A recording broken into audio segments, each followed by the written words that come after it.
ஸ்ரீமதி ராமானுஜாய நமः. மூகம் கரோதி வாசாலம் பங்கும் லங்கயதே கிரிம் யத்கிருபாதமஹம் வந்தே பரமானந்தமாதவம்.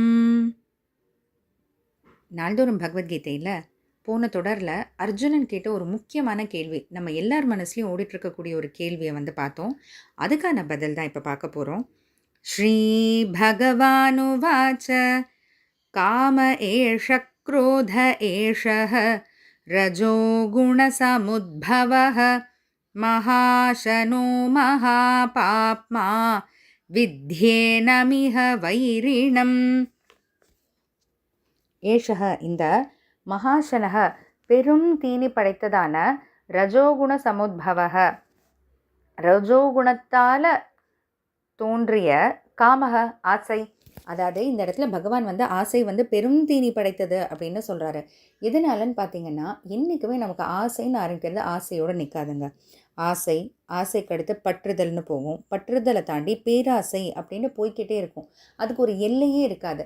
நம்மளே பார்ப்போம். இப்போ ஒரு டிவி பார்க்குறதா இருக்கட்டும், இல்லை ஏதோ ஒரு சாப்பிட்ற விஷயமா இருக்கட்டும், இல்லை எங்கேயோ வெளில போகிற விஷயம், இல்லை ஏதோ நமக்கு ஒரு ஆசைன்னு பார்த்திங்கன்னா முதல்ல சின்னதாக தான் ஆரம்பிக்கும். ஏதோ ஒரு சாப்பிடக்கூடாது அப்படின்னா இது ஒன்று மட்டும் சாப்பிட்டுட்டு விட்டுடலாம் அப்படின்னு நினைப்போம். அப்புறம் இன்னும் ஒன்று அப்படின்னு போகும். ஒரு அளவே இல்லாமல் போயிட்டுருக்கும். அதாவது எவ்வளோ தீனி போட்டாலும் இன்னும் வேணும்னு கேட்குறது தான் ஆசை. அதனால தான் மகாசனகன்னு சொல்கிறார். பெரும் தீனி படைத்ததான எவ்வளோ கொடுத்தாலும் அடங்கவே அடங்காது. அது எதனால் தூண்டப்பட்டு வருது அப்படின்னா ரஜோகுண சமுத்பவக, ரஜோகுணத்தால் அது வருது அப்படின்ட்டு பகவான் சொல்கிறாரு. அதாவது நம்மளுடைய பல ஜென்மங்களாக நம்ம எவ்வளவோ சுகங்கள் எவ்வளோ விஷயங்களாக அனுபவிக்கிறோம் இல்லையா, அதுதான் விதை.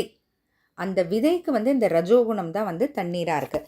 ரஜோகுணன்றதை முன்னாடியே நம்ம என்னதுன்னு பார்த்துட்டோம். அதனால் நிறைய நமக்கு கோபங்கள் வரும், அதெல்லாம் பார்த்துட்டோம் இல்லையா. அடுத்து காமம் மட்டும் இல்லை, காமம்ன்றது ஆசை. மகாபாப்மா ரொம்ப பெரிய பாவத்தை தூண்டக்கூடிய ஏஷ குரோதக இந்த கோவம்ன்றது தானாக வருது இல்லை, இந்த காமத்து மூலமாக தான் வருது. அதாவது கோவம்ன்றதை தனியாக பகவான் சொன்னாலும் ஆசைனால தான் கோவம். அதாவது ஏதோ நமக்கு ஒன்று கிடைக்கல அப்படின்ற ஒரு விஷயத்தினாலோ ஏதோ ஒன்று ஆசைப்படுறோம், அது கிடைக்கலைன்னா கோவம் வருது. இல்லை நமக்கு ஏதோ ஒன்று பிடிக்காத விஷயம் நமக்கு கிடைக்குது அப்படிங்கும்போது அதுக்கும் கோவம் வருது. அப்போது இந்த காமத்தினால தான் கோபம் வருது அப்படின்னாலும் காம ஏஷ குரோத ஏஷ ரெண்டுமே நமக்கு எதிரிகள் மாதிரி தான் அப்படின்ட்டு பகவான் சொல்கிறாரு. இது பாவத்தை விளைவிக்கக்கூடியது. ஏன்னா ஆசைன்னு இருக்கும், ஆசைனால் தூண்டப்பட்டு தான் கோபம் வருது. ஏதோ தேவையில்லாதது கிடைக்கிறதுனாலையோ இல்லை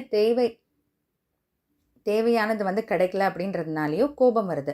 அப்போ அந்த கோபத்தினால நம்ம எதானு பேசிடுறோம், எதானு செஞ்சிடுறோங்கும்போது அப்போ பாவம் வருது.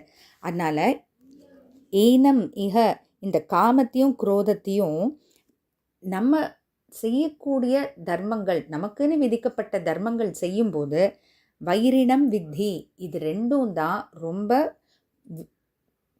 கொடூரமான எதிரிகள்ன்றது தெரிஞ்சுக்கோ. அதான லேசில் ஜெயிக்க முடியாத எதிரிகள்ன்றதை புரிஞ்சுக்கொண்டு பகவான் சொல்கிறாரு. பகவான் என்ன சொல்ல வர்றாருன்னா இவ்வளோதான் சிம்பிள்.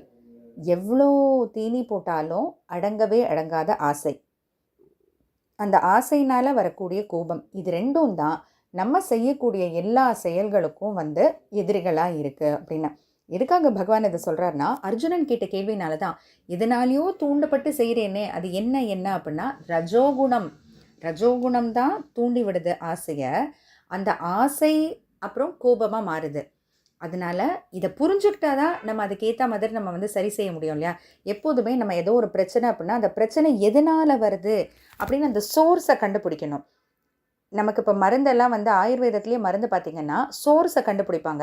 எங்கேருந்து வருது, இப்போ நமக்கு வெளியில் ஜுரம் வரலாம், ஆனால் அந்த ஜுரம் எதனால், ஏதோ வயிற்றில் பிரச்சனையா, எங்கள் லிவரில் பிரச்சனையான அதை கண்டுபிடிப்பாங்க.